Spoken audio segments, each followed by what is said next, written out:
อ่ะเนาะโทษพี่น้องเอ้ยกะบ่พอเนาะเพราะว่าทางเอ้ยเพิ่นขุดมันเกี่ยวไปเกี่ยวมาแล้วมันยาวเนาะ 30-40 เมตรพุ่นไปจักกันว่าความยาวของอันหอมคลองใส่ไก่เพิ่นนี่พี่น้องเอ้ยก็เลยบ่พอบาดนี้นี่ยังเหลืออยู่ประมาณ3 เมตรเนาะแต่ว่าสิให้เอื้อยเพิ่นถมเนาะนี่ขุดเอาขี้ดินมุงนี่ขุดลงให้มันเป็นหนองพุ่นละเนาะให้มันเป็นคันพุ่นละว่าซั่นซะถมลงเลยแล้วตัวนี้นี่ขุดเจินลงมาเบิดโพนนี่ก็คือสิได้ละว่าซั่นซะเนาะเพราะว่าเฮาสิเอาผ่าต่อนี่ยันว่ามันหัวพี่น้องเอ้ยเนาะยันมันมีหูน้ำออกก็เลยตัดปัญหาแบบว่าป้านเอาซะเนาะส่วนเอาขี้ดินเก่ามันนี่แหละถมไปถมมันจิกไปตามอันนี้มันเนาะขี้ดินมันลงกับยามันบ่เป็นหยังเพราะว่าให้มันมีขี้ดินน้ำแน่และเพราะว่ามันสิได้ป่ามันสิได้ใหญ่เนาะถ้ามันมีแต่นี่มันกับโบนั่นคือกันแหละ จิกไปเนาะล้มไปนี่แหละนี่เบ็ดซี่แหละเบ็ดคือเฮ็ดนี่แหละทั้งสองพังเลยมื้อนี้บ่ได้ไปลำให้ลำหน้ามื้อนี้เนาะโอ้หลายคู่หลายคนก็ว่าให้ว่าจันไปเยี่ยมน้องอ่อนเพิ่นแน่ว่าซั่นน้องนั้นยังน้องอ้อมแน่ว่าซั่นเนาะน้องอ้อมเพิ่นก็อยู่บ่คือมันอยู่แต่แม่เพิ่น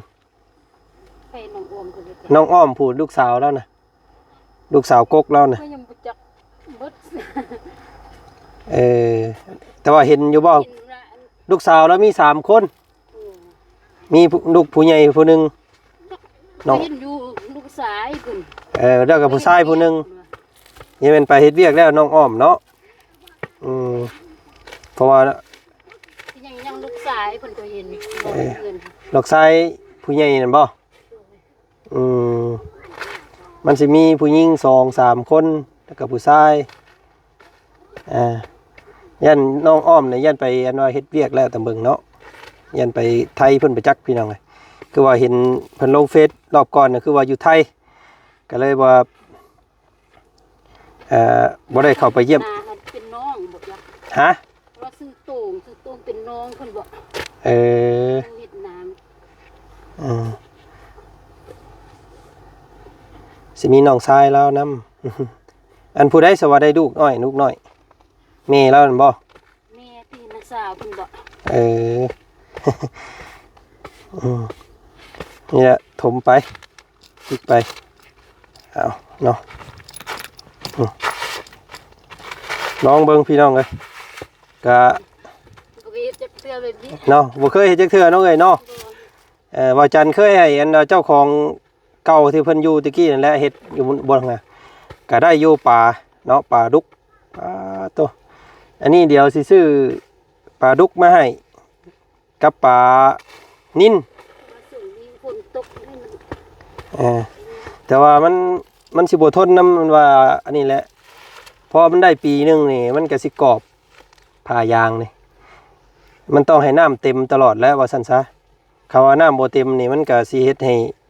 มันแห้งแต่มันกรอบได้อยู่ปีนึงพอดีแหละปลาใหญ่แล้วก็ฮื้อออกได้เปลี่ยนไหมนะมีแต่แนวนั้นลองเบิ่ง เนาะทราบว่าจันเฮ็ดแต่เก่านั่นได้ปีนึงกะปลาใหญ่พุ่นแหละว่าซั่นซะดีกว่าน้องผู้นั้นก็เวลาเพิ่นก็ว่าสูงนี้หาเงินช่วงเก็บกอบเงินก่อนเนาะจ้างผู้อื่นเฮ็ดเพิ่นก็ว่าแพงเด้โอ้ว่าล้านปลายเพิ่นจ้างคนมาก่อให้น่ะบ่โดยประมาณ500,000กัน500,000สิจ้างนี่เจ้าของสิเฮ็ดนะเพิ่นบ่เฮ็ด บ่ได้ลั่นมันบ่ได้ลั่นหาบ่เฮ็ด เพิ่นอยากได้ล้านห้าบ่อันว่าเพิ่นกอหนองปลาก็เอามันจังถาวรพี่น้องเอ้ยเนาะแค่แบบซี่นั้นได้แต่ปีเดียวก็ จ้าง500,000หมู่บ่เฮ็ดบ่เฮ็ดหมู่ก็ยาปลาหั่นค่ะข้าวค่อยเร็วเวียกพุ่นว่า ได้เวียกจังเฮ็ดเนาะเอาได้จังคอยเฮ็ดไปสั่นพี่น้องเอ้ยมีแต่เจ้ากะส่วนขี้ดินนี่แหละพบไปให้มันหอบเบิดนี่แล้วเด้อโอ้เบิดเดี๋ยวกะว่าสร้างเพิ่นมาเฮ็ดอันว่าน้ำก๊อกให้กะพากันโยมมื้อละเล็กมื้อละน้อยนี่แหละเฮ็ดได้สั่นมันแม่เพิ่นว่าสิอันนั้นอยู่สิใส่อันใดให้อยู่เนาะเอาไผโซลาร์เซลล์เอาว่าซั่นเป็นแผงโซลาร์เซลล์ใหญ่ๆแหละมาตั้งใส่แหละ ได้บ่ ไปมาเฮ็ดช่วยแม่เฮ็ดช่วยแม่มึงอยู่เฮ็ดได้บ่นี่ส่วนแบบนี้ แม่มาบ้านดำหน้ามาแล้วก็มาโซะนี่ขึ้นชาวบ้านก็เด็กเที่ยอัน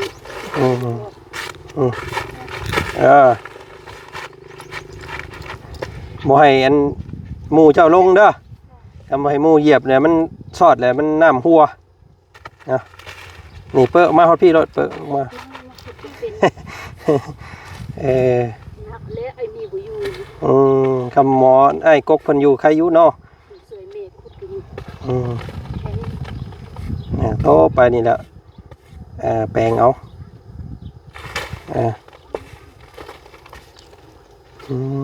ยับละยับ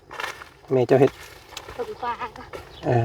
แล้วเอาต้นมะฮุ่งมาปลูกตามซ่องนี่มันเด้อ1 2 3 4 5กกแล้วก็ปลูกกันพักปลูกมีแล้วแหละแต่เอาหิมมันนี่ ปุ้งบ่ฮู้ก็อยู่กันด้วยบ่จันว่าสิปุ้งมันม่วงล่ะ มะฮุ่งนั่นแหละเอามะฮุ่งนั่นแหละมะม่วงหลายเด้หั่น1 2 3ปลูกคั่วเอาซ้ำแม่เพิ่นปลูกตะกี้ก็ได้กินได้แล้วมะฮุ่งนะมะม่วงนะเนาะเอามะฮุ่งเอามะฮุ่งเจ้าสิได้ขายน้ำมันเดือกินก็ขายมะฮุ่งออกไปขายอยู่นอกพุ่นพอได้แลกเกลือเป็นนัว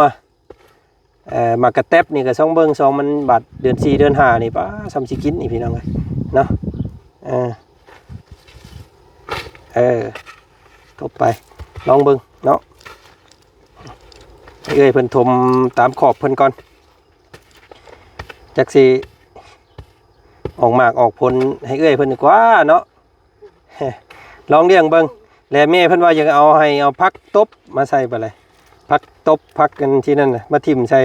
ย้ายให้มันหอบบัดนองนี่ผักอิหยังก็ที่มันอยู่น้ำหนองน้ำนะที่ว่ามันเป็นหัวเฮามาปล่อยใช่แล้วมันแผ่ออกนะ มันพักกันจง ผักกันจองโมเมนต์ผักกันจองโมเมนต์ พิเศษ ผักตบมาแล้วผักใบคือใบนั่นน่ะที่มันพูอยู่ในน้ำนะที่บ่งมึงสะปลาที่เพิ่นเลี้ยงปลาเลี้ยงกบอะไรเพิ่นมีนะผักตบเดี๋ยวว่าจันทร์สิหามาให้ดอกไปเลยหาซื้ออันบ่ได้ซื้อก็ได้ตัวนี้ไปดึงเอาแล้วมันแผ่ไปเองมันไปเลยมาถิ่มใส่จัก2-3หัวนี่ก็มันล่ามออกไปเองมันเอาโอเคพี่น้องเอ้ยเนาะมื้อนี้ก็พาเอ้ยเพิ่นเฮ็ดหนองปลาเนาะก็ถือว่าเริ่มขึ้นมาขั้นตอนที่2แล้วมีแต่ขั้นตอนที่3นี่ก็คือเอาน้ำใส่บาดนี่เนาะมีแต่ให้น้องเล่นี่แล้วหยุ่มน้ำเด้อละ หยุ่มจนพี่ละเต็มไปแล้วเนาะว้าโธ่หยุ่มเพื่อสิเต็มนี่มันง่ายพี่น้องเลยเนาะเอาโธ่ชวนไปแล้วก็เก็บดินบล็อกมาไว้เด้อบ่ได้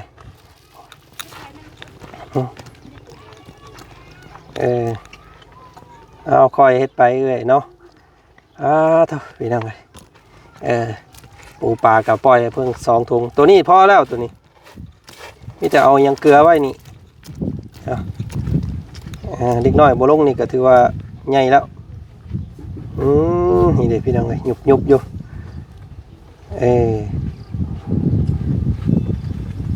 พากันลงเด้อบาดนี่โดยปล่อยปลาไอ้เพิ่นปลาดุก ระวังมันปักกันเด็กน้อยเด้ออย่าให้เพิ่นดงเด้อ เพราะว่าเล็กน้อยหันทุกมือได้บาทบอกปล่อยเขาลงบาท พอได้กิน เขาลงเที่ยวแซวเดินมามีปลา ซื้อปลามาวัน200ตัวตรงนี้200ก็ มันใหญ่ละกะ ใหญ่เลยก็ชำปันกันกินมาเลย แม่นมีแต่ปลาดุกเพิ่นก็ลูก ปลาดุกไปเลย ใหญ่หน่อยใหญ่ได้เนาะ ซ้ำโปมือนี่แหละ เจ้าก็ใหญ่ ใหญ่ไว้อยู่ดอกไอ้นี่สน้อยนี่ก็ป้าโธ่ยุบหาปวกเด้อพวกหลาเด้อหาปวกมาพันเอาหัวปวกเอาเนาะ เป็นหัวได้ดู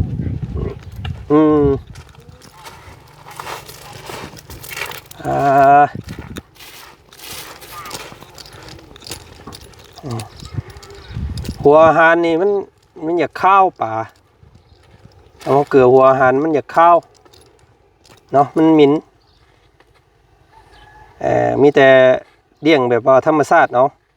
เอาปวกเอาเข่าเย็นเข่าอีหยังนี่พี่น้องเอ้ยทิ่มลงรถเนาะเข่าที่ว่ามันแข็งมันหยังหวานลงเข่าเปลือกเข่าเปลือกบ่ลงเข่าเน่าเข่าอะไรยังเนี่ยเข่าบูดเข่าเน่าเข่าเดือเนาะบัดน้ำลงอีกก่อนเขาจึงจัดอีกเนาะจัดให้มันเค็งนี่คือแบบนี้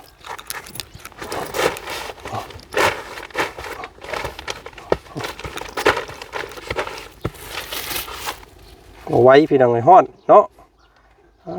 ถจนสิเป็นลมเห็ดหนองปลาให้น้องเล่เพิ่นนี่ให้มันได้กินย้อนได้ปลาเด้อ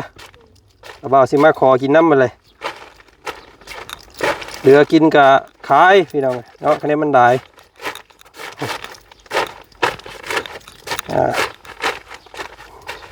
กะบ่เนียบปานใดละพี่น้องเอ้ยเนาะมัน เฮ็ดแบบเร่งรีบแน่ว่าจันก็ได้แบบรวบๆเอาตามเพิ่นเฮ็ดใน YouTube นี่คักเนาะเพิ่นเฮ็ดเนาะก็ได้ประมาณนี้แหละอันนี้ก็ได้เอาน้ำลงไปมาเลย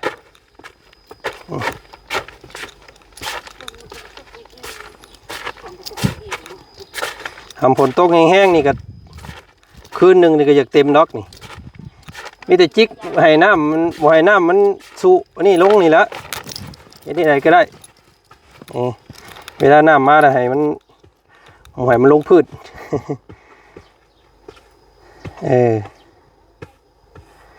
ส่วนไปเป็นยังไงเนาะคักเลยเอ้ยเพิ่นก็ถนัดเป็นอยู่เนาะได้การอยู่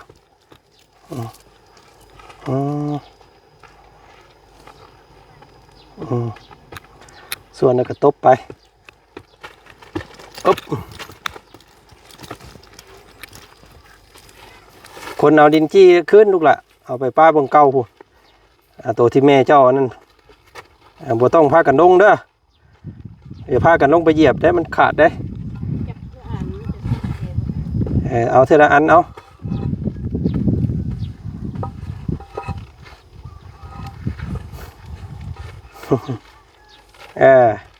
พุ่นเอาไปป้าไว้พุ่นต้องพากันลงเด้อขาดปุ๊ดโอ้เรียบร้อยแล้วบ่ได้กินแล้วปลาเจ้าเนาะปลาตายเบิดน้ำหมูมีเอาพี่น้องก็โอเคถ่ายทำให้พี่น้องเบิ่งคำนี้ก่อน ประตูเพิ่นหาปลูกไว้ด้วยแหละพักหญ้าเนาะพักนางตูพักนั่นปลูกสมพอดีเนาะไว้แกงเสือหงใส่เฮ็ดหาปลูกเปิดนี่แปลนคักบ้านนี้พี่น้องเลยทางเอื้อยเพิ่นเฮ็ดเนาะหลักๆแล้วอยากให้ปลูกมะคุ้งแล้วเนาะมะคุ้งมะคุ้งนี่มันกินได้ตลอดพี่น้องเลยเอ้าเมื่อป้าก่อนสวัสดีเด้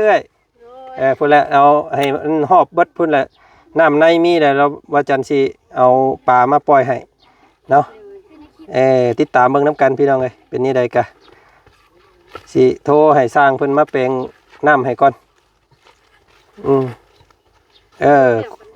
คั่วเอาเวลาฝนตกกะบ่ให้มันลงพื้นมันนะให้มันไหลลงหนองพี่ย่านมันเจาะลงอันดาพื้นหนองพื้นนั้น ให้เอ้ยเพิ่นเฮ็ดไปซี่แล้วมันก็บ่ลงดอกน้ำก็ได้มันก็สิเข้าอันหนองคือเก่าเนาะคอยเฮ็ดไปไปสักพี่น้องเลยก็บ่ฮอดจอดบ่ถึงซับเนาะเบิดซำนี้ให้เอ้ยเพิ่นถมตัวนี้พี่น้องเอ้ยขุดสระตัวนี้ลงมาถมไว้ปลูกในอื่นเอาได้แต่ซ้ำนั้นน้องป่าเราพี่น้องเลยโตนี่มันเบี้ยมังคุงเด้นี่หลายอยู่นี่ก้นออกมานี่3-4 ต้นพูย้อนออกไปปลูกให้มันตามบางตามข้างกลางเพิ่นน่ะให้มันเต็มหันพี่น้องไงโอ้นี่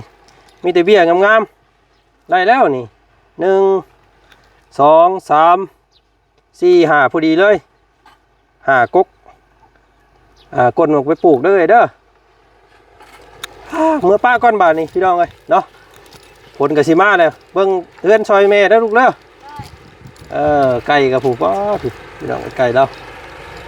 มันตัวใหญ่ๆอุ๊บผลก็กำลังมาพี่น้องทั้งนั้นเอาตกลงมาให้เราเนี่ยเนาะเพราะว่าเรากับมุ้งมีน้ำยุ่มใส่หันตกน้ำตกลงใส่หนองปลาให้เราเนี่ยปึ๊บไปเดินทางป้าก่อนพี่น้องไว้บาทที่นี่เนาะก็เจอกันใหม่กับขอบคุณใจทั้งเมย์เพิ่นเนาะก็เมย์เพิ่นมอบหมายทั้งประจันมาเบิ่งมาแลบัวปะบัวทิพย์บัวสัมพีนังเนาะก็สนับสนุนไอ้เพิ่นอยากให้ไอ้เพิ่นแบบมีอาชีพแบบมั่นคงอยู่ในบ้านในเฮือนเพิ่นก็อยู่เองได้แล้วแหละทำนี่ก็ได้พี่น้องมีหม่องส้นหม่องเศร้าปลูกผักปลูกมีเนาะก็หลักๆนี่คือน้ำพี่น้องถ้าบ่มีน้ำนี่คือสมบูรณ์เนาะทำน้ำมีนี่ก็ถือว่าปลูกพันธุ์ปลูกนี่ก็ได้พี่น้องโอ้ยไว้ฮอดพี่น้องเนาะไปเดินทางต่อก่อนพี่น้องเจอกันใหม่เด้อสบายดีพี่น้องเนาะ